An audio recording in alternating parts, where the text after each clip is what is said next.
Welcome to Alter Your Algorithm, a podcast where we talk about what we focus on and how we can make sure it's Jesus. I'm Jackson, and I just want to welcome all of our listeners this week. Tyler's not on this week, but we do have a guest. His name is Ben Wacaster, and I'm very excited to have him on. Ben, welcome to the podcast. Thanks for having me, Jackson. Ben he's somebody that I work with at Greenwood Park. I'm still getting to know Ben, but I think the first time I ever heard you was at a youth rally in Madisonville. Yeah. I remember you talking about, I believe it was Samson. That's right. It was really good.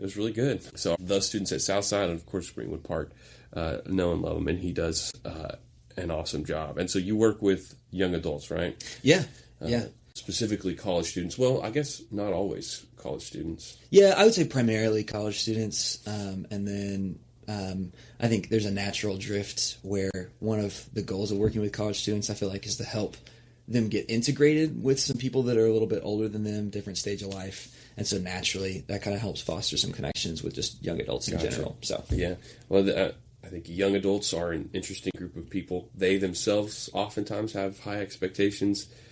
A lot of people have high expectations of them, sometimes justified, sometimes not so justified, because they are the future. Sure. They are the people that are going to carry the torch. And so I think today we're going to kind of talk about how that affects them, and then most importantly, how we can help them, or even if one of them is listening, how they themselves can maintain a thoughtful and honest relationship with Jesus throughout all of those challenges. So, Ben, give us a little bit of an intro. Sure, yeah. Like you said, my name's Ben Wacaster. I grew up in Huntsville, Alabama, went to Auburn University, and graduated there in 2018. I started with a little brief stint in youth ministry, but to be honest with you, youth ministry was just too hard for me. so I backed out into the easy role of campus ministry. I did a short internship in Oxford, Mississippi, not England, at Ole Miss, and then ended up here in Bowling Green, Kentucky, working with the Hiltoppers for Christ campus ministry. We serve the Western Kentucky University and SKYCTC campuses. So that's awesome. So are you, you're from Huntsville, Alabama, yeah. So are you an Auburn fan? Yeah. Okay. Yeah. And then, as somebody who went to Ole Miss, like, did you cheer for Ole Miss? I mean, not really. Okay. I feel like I have a casual connection to college football compared to the environment in which I grew up. Gotcha. Where I watch it and I enjoy watching it, but again, growing up in an environment where it was very intense. Going to Auburn as a college student, as a Christian, had to be hard, because I've been to that stadium and the chants they say. Yeah. I'm like, are you allowed to say those words? Yeah. It's a paradox every Saturday game day that you show up to the Jordan-Hare Stadium. Yeah. Oh, yeah. Even our fight song, has some some tricky things to navigate, I guess you could say. So that's awesome. Yeah. Well, the driving scripture for today comes from 1 Corinthians 15:58, and it says, "Therefore, my dear brothers and sisters, stand firm. Let nothing move you. Always give yourselves fully to the work of the Lord, because you know that your labor in the Lord is not in vain." I think that sometimes is I looked up encouraging verses, or I looked up verses for college students, is what I did.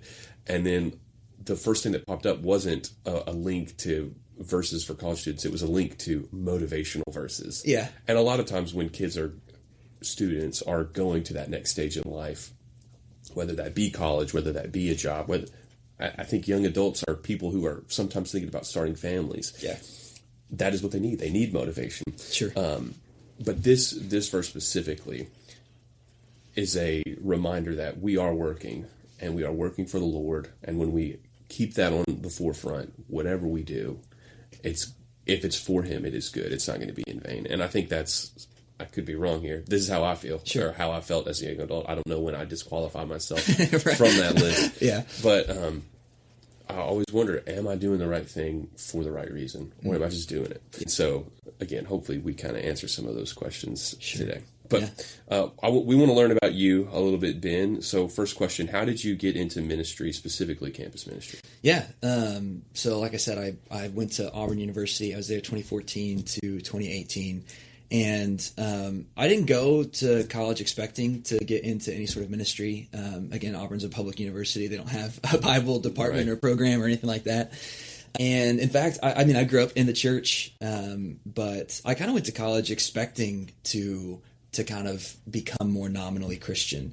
I grew up in a great Christian family, but just didn't really feel that connected to the story of the gospel or really understand. I mean, kind of like this theme verse from 1 Corinthians says, I didn't really understand that like the way that I understood and approached the gospel was supposed to affect every way that I lived my life. And so I went to Auburn expecting to have kind of the classic 4-year college experience.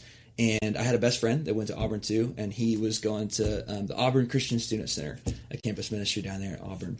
And he was like, hey, you should come with me, and like, let's go check out a few events. And so I went, and it was just a very different environment. It was a bunch of college students who I could tell were choosing to be there at church, which was an experience that I never had. Like I went because my parents went. Right. And they were excited about the story of the gospel, and they were asking really interesting and profound questions, and questions that were practical, that made demands on how they live their lives. So I fell in love with campus ministry, got really connected there. God worked really powerfully through that to kind of light me on fire and to kind of change my life, make me fall in love with Jesus.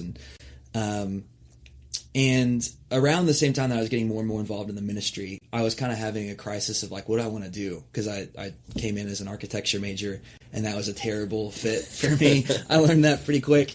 And then, so I was asking what I want to do with my life, and I started to think about, hey, maybe this is something I could do. And so had some conversations with the minister there. He kind of pointed me in that direction to take a few philosophy classes to see if that was going to be a good fit.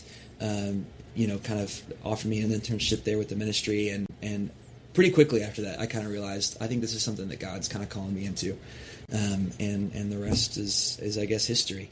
I did a brief stint in youth ministry, like I said, but I think even then I kind of knew that my heart was in campus ministry. So when new opportunities kind of opened up, I sort of transitioned away. That's awesome. The importance of plugging in too. I as a college student, going to a campus ministry is awesome, but to me that just illustrates the importance of plugging into a church. Yes, you've got to do that at some point, whether you're a college student or not. It's so important to do that. Yeah. And when you find that place where you are surrounded by passionate people about a passionate thing, it is so encouraging. Yeah, it's so encouraging. Yeah. The excitement about Jesus is contagious. Yeah, and that's one of the things that I try to remember. Is it's really easy, I think, sometimes to lose that excitement. But there's something about seeing people who are excited about the gospel, and we should be excited when you really think about the implications. And it's just it's a beautiful story that we get invited into, and so being excited about Jesus, I think, is contagious. Yeah, and I think going back to what I said about young people feeling pressure. Yeah, they, again, sometimes they put it on themselves. Sure. Because the world is new, and it is exciting, and so being kind of seeing it as a canvas in which we get to write a new story is great, but the story that needs to be retold is the gospel. Sure. And so, again, finding that passionate group and being encouraged to do it with them is just awesome. Yeah. It's just awesome. Yeah. So working with young adults, you probably get a better look at what that age group struggles with. What is it? What is it that they struggle with, and how can we help them? Yeah, this is a great question, and this is I think the hardest question that's on this lovely outline that you created for us. And as I thought about it, there's this phrase that a friend of mine, he's also a campus minister, the way that he captures the difficulty with this particular age and stage of life is he says that college students and young adults in general live in a world of competing stories. And the challenge for young adults and college students is to figure out how are you going to orient yourself in this world of competing stories to kind of to figure out what story it is that you're living in. And so just for example, I went to Auburn University. I went there because my girlfriend was going there. My best friend growing up was going there. And I thought, I'm going to go through, I'm going to, become an architect, make a bunch of money, get married to this girl that I was dating in high school, have a classic 4-year college experience and just have a good time, cut loose, have some fun. And that was kind of the story that I went into college with, was it's like, this is what it's really going to be all about. But the truth is everybody kind of has a narrative. Everybody has a story that's guiding the way that they're approaching the world. And the challenging thing is figuring out what is that story going to be. Everybody goes to college or enters into this next stage of life and has roughly the same goals. Like everybody wants to be successful, and everybody wants to move forward in their life, and everybody wants to develop themselves. But what's tricky about that is we kind of throw those terms around without ever asking, well, how are we defining what success actually is? Yeah. Or like what does it look like to advance yourself or to grow as a person? And that's where the question becomes, well, what story are you living in, right? Because I think it's really easy to have this narrative in our brain that, well, what success looks like is for me to make a bunch of money, to get good grades, to have a great job and all that kind of stuff. And that can become this kind of driving narrative that decides how we make all our choices. But when we drill down into that narrative, I think most of us know on an intuitive level that there's more than that, right? But it's easy to, as we digest these stories that we're just kind of surrounded by in the world around us, to say, okay, well, that's what I should be striving for too. I think about another narrative that a lot of our students or people in this stage of life, I think, wrestle with is that if I'm going to be a valuable human person, I have to get married and start a family and have kids. And as somebody who's married and has a beautiful daughter, I've got nothing against, marriage and starting families. But I think when you make that the center of your story, that like, this is really what's going to define a successful and good life for me, is finding a significant other, getting married, having kids, it can be a really dangerous thing. Again, when we drill down into it, I think we know that there's supposed to be more in life than just that. But at the same time, it can be damaging for a relationship. Most of us know like people who are in very unhealthy relationships, and one of the consistent hallmarks tends to be they're people who have made the other person the center of their world, and nothing else really matters and can break into the relationship. And so I think that's one of the struggles that our students have, is there's so many different competing narratives about what's going to matter, what's going to define success, what do I want my life to be about. And it's a season of life where they're trying to answer all those big questions. And so deciding, what is the overarching narrative of my life going to be? How am I going to define success? What am I going to value? I think that's one of their biggest struggles. And, again, I think it's heightened by the invention of short form content, YouTube Shorts and TikTok and Instagram Reels. It allows students to constantly be saturated in these stories where they're just digesting over and over and over again. And again, not that there's anything inherently wrong with that, but I think when there's no counter formation, when you're not thinking critically about, I'm just laughing and I'm just enjoying these shorts or these reels, the question you have to be asking yourself is, well, what story am I coming up against? And how is that affecting the way that I'm approaching the world? And so I think that's a challenge for and I think there's a lack of awareness that that's exactly what's happening. Yeah. And so I guess one of the things you do is to help develop that awareness. If you're aware of a thing that you're fighting against, fighting that thing becomes a little bit easier. Yeah. There's this great C.S. Lewis quote, and what he says is that I believe in Christianity the same way I believe in, and I'll butcher the quote, but it's something like, I believe in Christianity the same way I believe in a sunrise, not only because I see it, but by it I see everything else. And he's kind of getting at this idea that as Christians, not only do we see the story of the gospel and find it to be compelling and find it to be true, but it's also supposed to be the thing that influences and changes how we see everything else in the world around us.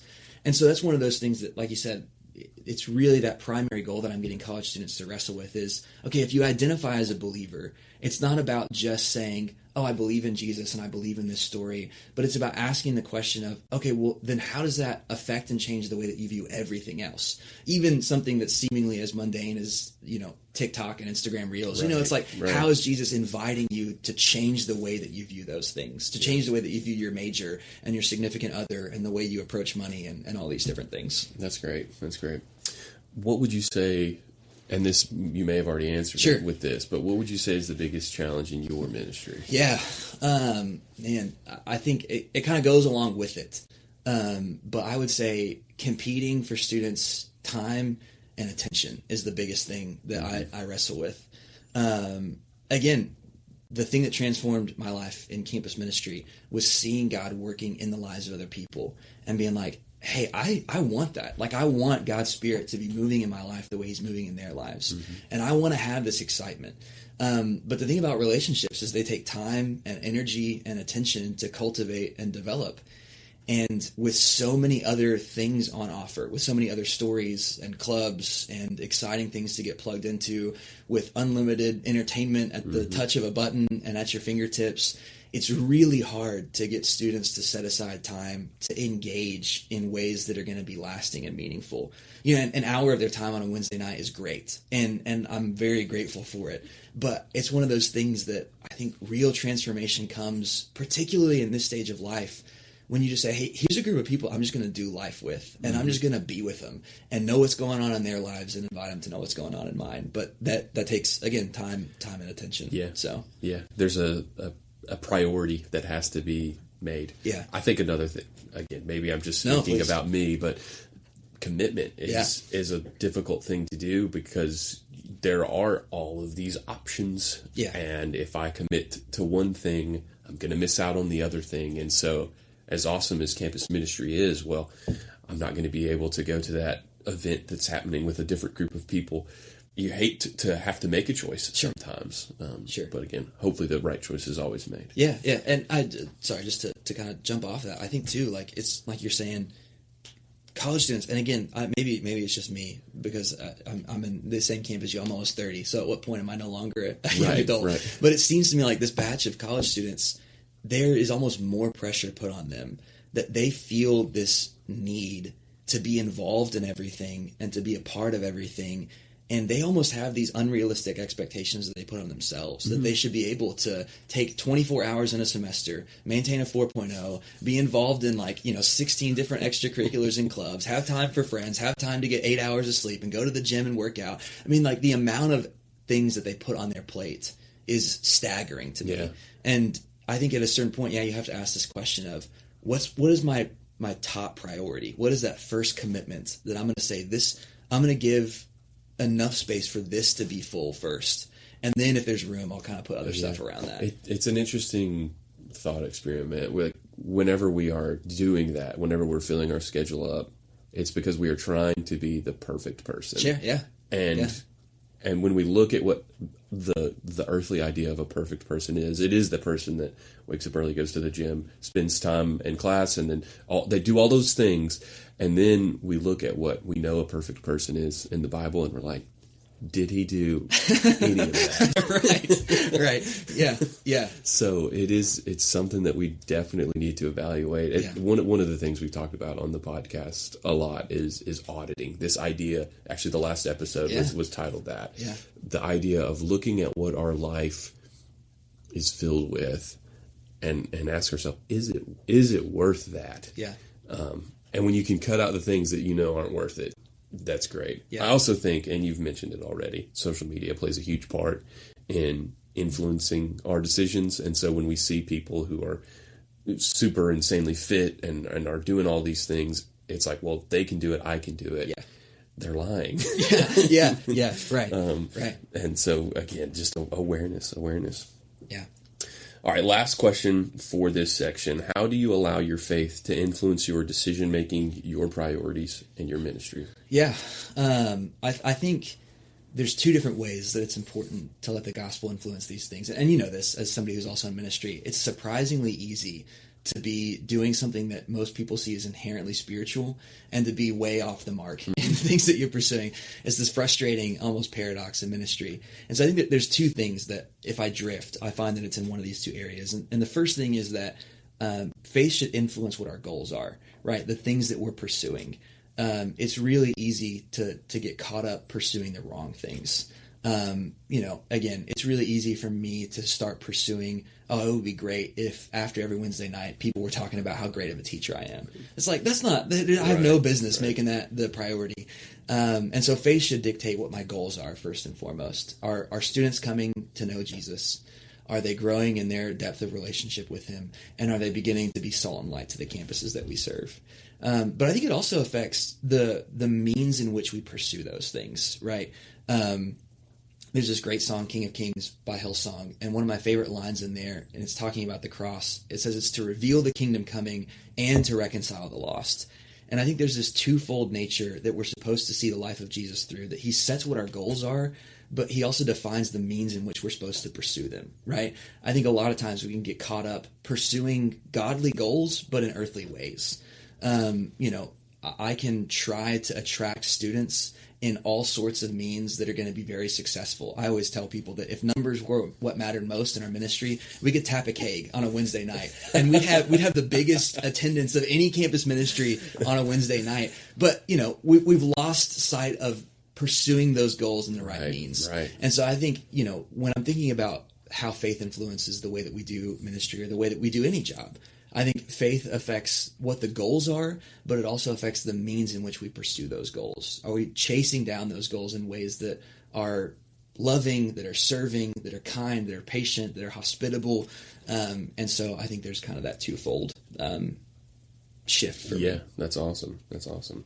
Well, every episode the title of the podcast is Alter Your Algorithm, and it's spelled ALTAR. Love that. And the idea being that we need to shift our focus towards Jesus a little bit more in an age where sometimes that's very, very difficult to do. And so we've got some ideas that we want to share with you, our listeners, about hopefully how you can do that. And again, from the lens of a young adult, perhaps. Yeah. So Ben, why don't you take the first one? Yeah, I'll say too that none of these ideas are mine. These are all brilliant insights from Jackson himself. But the first practical takeaway is that when we start a new chapter, the choices that we make have a big impact. And again, I think this is one of the things that makes campus ministry exciting, is that it's a stage in life that naturally begs all these really important questions. What are you going to do with the rest of your life? What are you going to kind of value and find important? And so as you're making those decisions, you need to allow God to influence the way that you approach those things. Trust in his story and the things that he puts forward, and it'll kind of steer you on the right path. Make him the priority, and he will have the biggest impact. Again, this question of what are you going to budget time and attention for? And if it's not Jesus, then ask the question of, well, what am I budgeting time for that's better than that? And then last but not least, it's okay when the chapter doesn't take you where you plan on going. God is the author, and his plan is greater than you can imagine. And dealing with a lot of college students, again, I think, there's a lot of them who come in with a very strong expectation of what they're going to be able to accomplish and achieve. And at some point in the 4 years, a lot of them kind of experience a wake-up call. And it's painful, and it's never fun. But in a lot of ways, that opens the door to a lot of great growth, that God takes broken circumstances and can redeem them to be used for really good things. I mean, I think we've been going through Genesis, and that's been like the big reveal for me that I've noticed. I'm like, okay. And you brought it up in your sermon. These guys who are these faith leaders sometimes were horrible people. And the plan that they had or that they were trying to accomplish was not what God intended for them at all. But God was able to use their story anyways. Yeah. So if you're a young adult and you're listening and you're like, I'm trying to make my story work and it's just not working, maybe God's trying to direct you in a different way. Yeah. Don't resist. Allow him to influence you. Our second kind of big idea is to be a student. I love learning. It's one of my favorite things to do. Oftentimes I'll just go down rabbit holes of things that may or may not matter, but I find it so relieving when you can find a new nugget of information. But what is really important is that we study our Bible. It's as simple as that. You don't have to be a biblical scholar, but take time to read every day. Take time to study the lives of your faith heroes. And I'm not talking about necessarily people in the Bible who are your faith heroes. I'm talking about people who you've watched as you've grown up, who have led a life that models Christ. Talk to them, have conversations with them. We gain wisdom simply by spending time in the Bible and by also spending time with those people who are wise among us. It's a great thing to do. So pray for wisdom, pray for knowledge, pray for discernment so that you can make the better decisions. As you're a student, this is what I love about being a student, is that when we learn, we are destined to make mistakes. We're going to get it wrong. Yeah. The beauty of God is forgiveness and grace. If we are doing our best to get in, and I don't want to make it sound like, it's your actions are what God is granting you. But if we're trying, because we love God, to glorify him and get the A+ on our report card, it's going to be harder for us to look back and be like, I'm sad about what I did. Yeah. Because if what we were doing is being a student to God and dedicating our lives to him, there's nothing bad that can come from that. Yeah. It also is a great way to influence the next generation. And we again, I sometimes, I'm struggling right now being 28. I'm like, am I a young adult? No, but I am influencing the next generation already. And that happens way sooner than you think. So be aware of that. Yeah. Yeah. The last practical takeaway is become a professor. And so a professor teaches what they know passionately. If you know God, you know his promises. And so you can proclaim the gospel boldly. I think one of the things that a lot of our students and that a lot of people in church butt up against is a lot of times they feel like, I just don't know enough. And again, I love the way you have this worded here. If you know God and you know his promises, you know enough. Like you can, that's all you need. Yeah. And so it's easy to tell people, hey, I mean, just like what you were just talking about, you can be freed from this pressure that you feel like you have to do enough. That you know, what God honors is your trust in the fact that Jesus has done enough and that he will redeem the circumstances that you find yourself in. I mean, that's a promise that I think this generation is desperate to hear. A group of people that feel trapped, that they're always trying to do enough and to be enough in a world where nobody seems to be able to get enough attention or to be valued enough. So if you know the promises of God, you can proclaim the gospel boldly. There are likely people you know that don't know Jesus. And so profess your faith. And again, I love a good pun. And so I'm a big fan. I'm a big fan of that. But you know, these are things that take courage. And my very limited experience as someone who is not a natural evangelist is you just have to step out and try it, you know, and it only gets easier the more you do it. And so if you're like me and you feel afraid to talk about Jesus to people that don't know him, just try it, you know, once and just say a quick prayer and turn it over to God and then just step out on a limb and give it a whirl. And the last one here is deep conversations about you are sometimes, or about your faith are sometimes intimidating, but the more that we have them, the easier they become, and the easier those conversations become, the more likely we are to talk about Jesus as someone who doesn't know Jesus. The more likely we are to talk about Jesus as someone who doesn't know Jesus, the more likely a soul will be saved. And so again, this is a very natural progression that the more that we enter into these conversations and practice these things, the easier it becomes, and the better we become at sharing our faith. And again, one of the things that I love here is that as we think about young adults, as we think about college students, they want a story, and they want people who are willing to acknowledge the complexities of life. And so I think one of the really exciting things about dealing with this generation is that what I found is that questions are sometimes so much more effective than answers. In that just asking good questions and being curious with students and with young adults. If you're slightly older and you're looking to mentor that next generation and to really be with them, just ask them questions. Hey, what are you struggling with right now? And what are you having a hard time with? And what are those things that you're facing? Because I think sometimes this generation can get a bad rap of like, you know, they don't really have a lot going on in their brain that they're thinking about critically or wrestling with. But you and I know, as people who spend time with this generation, there's a lot that's going on up there for them. There's a lot that they're processing.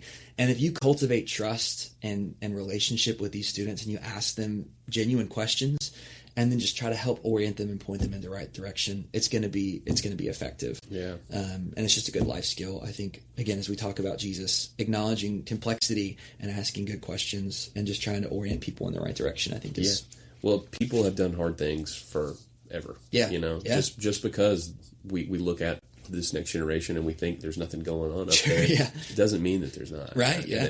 There are sometimes, to a detriment, we've allowed the next generation to be consumed by things that they shouldn't be consumed with. Yeah. And so correcting that and part of that process is asking questions, critical questions. Yeah. So, yeah. Final question. If there was advice that you could give to a young adult who's about to move into a new chapter, not necessarily college, perhaps it's just a new job, or maybe they are going to a new school, or they're graduating, or they're starting a family, what piece of advice would you give them? Man, I think it's something we've already pointed to already, and it's just get connected to a local church body, you know, in some way, shape, form, or fashion, and get connected in a way that is committed beyond a casual relationship with the people that you're around. Again, I think there's something, we're not meant to be alone. We're meant to be in community where we know other people and other people know us. When God does the whole creation thing and everything's perfect and it's exactly as it should be, Adam's alone. And he's like, that's not good. Something needs to change about that. And one of the things that tells me is that even if the world were perfect and our relationship with God was still that we could walk around with him and see him face to face, we still need other people. That's how important community is. Mm-hmm. And again, one of the biggest issues facing this generation tends to be loneliness and isolation. Isn't that crazy? Yeah. And it's a challenge these days. I know a lot of students who just feel like they don't have the tools to connect with other people. Mm-hmm. And so the only thing I would tell you is, if you feel that way, if you feel like I would love to be connected to a community of people, I just don't know how, there's no better place to go than a faith community. Mm-hmm. Because you're going to find people who are longing to connect with you. Who, if it's a faith community worth their salt, if you walk in and say, "Hey, this is my name," that's all they need to start engaging with you and asking you questions and getting to know you. And just take the pressure off yourself. There's going to be awkward moments. There are going to be things that you say that you regret, and moments when you didn't know what to say. And that's just part of living life. I think that's most of it. Yeah, exactly. So that would be my piece of advice: is you need people to navigate this next season of life with, and you need people who are centered on Jesus that can point you to him and kind of help orient you in the crazy season of life that college and young adulthood is. Amen.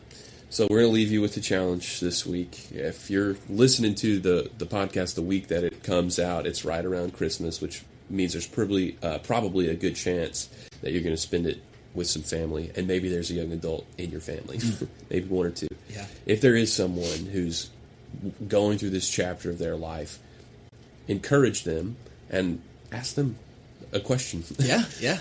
And don't be afraid to ask them a challenging question, because they may not have been asked a question like that for a while. Yeah. And it'll be a breath of fresh air for them, potentially. Yeah. And it'll be an encouragement to them. So you may not know exactly where life is taking you next, but you can know when you're walking with God, it's going to be in the right direction. When you let God shape your priorities, your decisions, and your purpose, you will discover that even the unexpected chapters are written with intention. Sometimes those challenges that you're going through are written for a purpose, and nothing done for him is ever in vain. I think it's important to acknowledge where we're recording. We're recording in the Kenneth Grizzell Prayer Clinic, so it only makes sense that we close with a prayer. We end every episode with a prayer, but I find that pretty awesome. If you don't know about Kenneth Grizzell, that may be a conversation for another episode, but it's a pretty awesome clinic that they have here at Greenwood Park. But Ben, why don't you close us in prayer? Yeah, I'd be honored to. Father, we come before you, and we're just so grateful for this time that we've been able to share. God, we thank you for writing the greatest story ever told, but even more than that, for inviting us into it, for inviting us to find our stories in the story that you're creating. And so, Father, we just ask for the wisdom and the courage and the insight just to submit our lives and our stories to you, that you would define what success looks like, what is valuable, the direction our lives ought to go in, and that as we tune our hearts to listen and hear the heartbeat of the gospel, Father, just that you would take those efforts and that you would work through them to bring us closer to you. God, I pray for all those young adults and college students who are just dealing with a world of a lot of competing stories, vying for attention and allegiance. God, would you just give them wisdom to navigate those challenges, and would you just illuminate their hearts to know that the true and valuable story is the one that you're telling. God, we love you. We thank you. We just pray all these things in your Son's name. Amen. Amen.